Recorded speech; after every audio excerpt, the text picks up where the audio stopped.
The Lord be with you. And with your spirit. A reading from the Holy Gospel according to Matthew. Glory to you, O Lord. While Jesus was speaking to the crowds, his mother and his brothers appeared outside, wishing to speak with him. Someone told him, "Your mother and your brothers are standing outside, asking to speak with you." But he said in reply to the one who told him, "Who is my mother? Who are my brothers?" And stretching out his hand toward his disciples, he said, "Here are my mother and my brothers. For whoever does the will of my heavenly Father is my brother and sister and mother." The Gospel of the Lord. Praise to you, Lord Jesus Christ. Magandang umaga sa inyong lahat, mga kapatid na nandito ngayon, gayon din na mga kasama natin sa pamamagitan ng internet, ng Facebook Live. Pinagdiriwang natin sa araw na ito ang pagtatalaga sa mahal na Inang Maria sa templo, the presentation of the Blessed Virgin Mary, kung paanong si Jesus ay itinalaga din sa templo, dala-dala ni Maria at Jose at tinanggap ni Simeon at Ana. Ayon din sa tradisyon, bago pa man si Jesus, ay si Maria muna ang inialay sa templo. Dinala ng kanyang mga magulang na si Joaquin at Ana.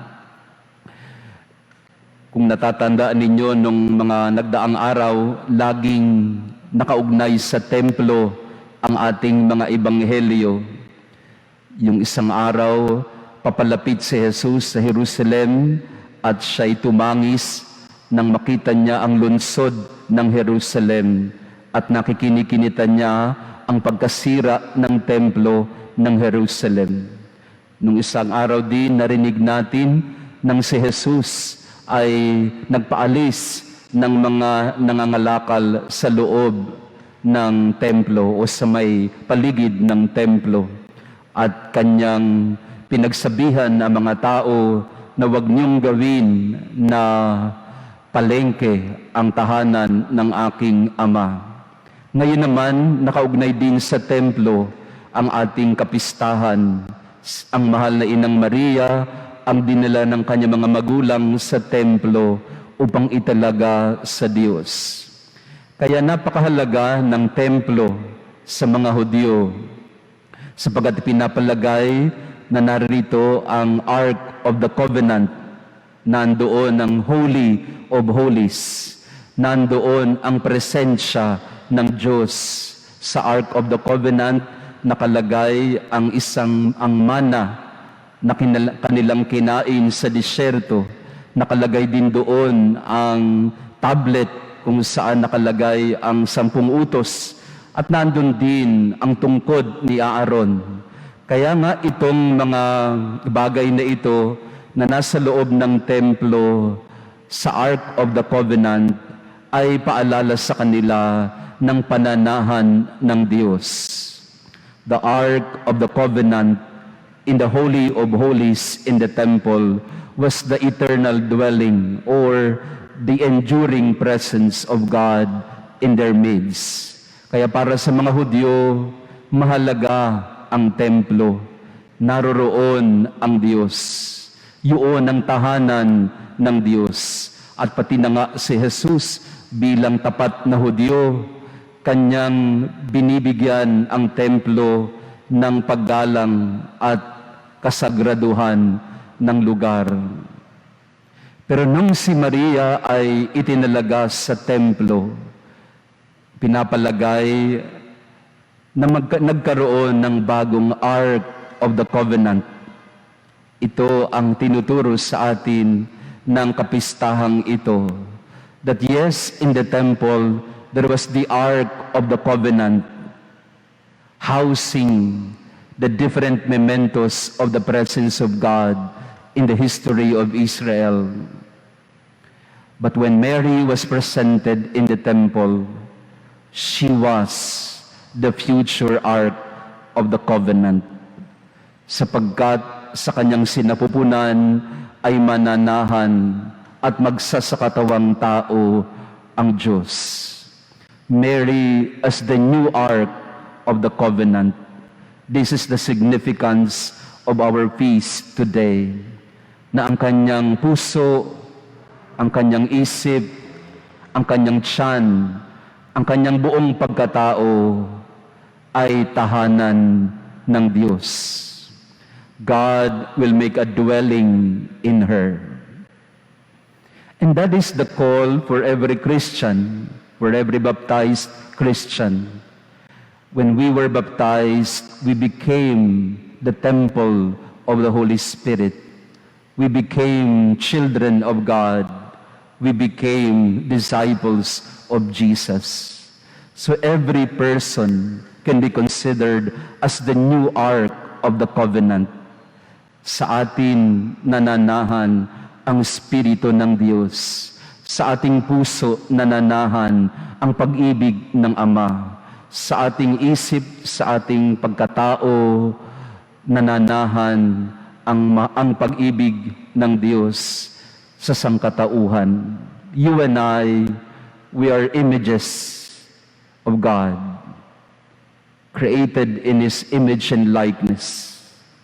Kailangan nating maintindihan ito sapagkat dito nanggagaling ang ating dangal bilang tao.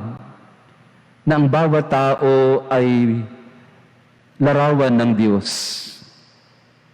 Ang bawat tao ay templo ng Espiritu Santo, na lahat tayo ay sagrado.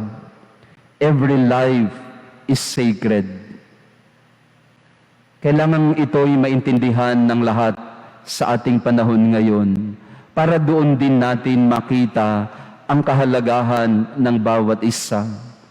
That we should not destroy each other or dismiss, outcast one another. Tayo ay nung bininyagan, katulad ni Maria, itinalaga sa Diyos. It's not always seen in our lives kasi maraming beses sa halip na Diyos ang nananahan sa ating buhay, ibang espiritu ang namamayani. Iba ang larawan at mukha na nakikita ng mga tao sa atin. Dahil na rin sa kapabayaan at kahinaan ng tao.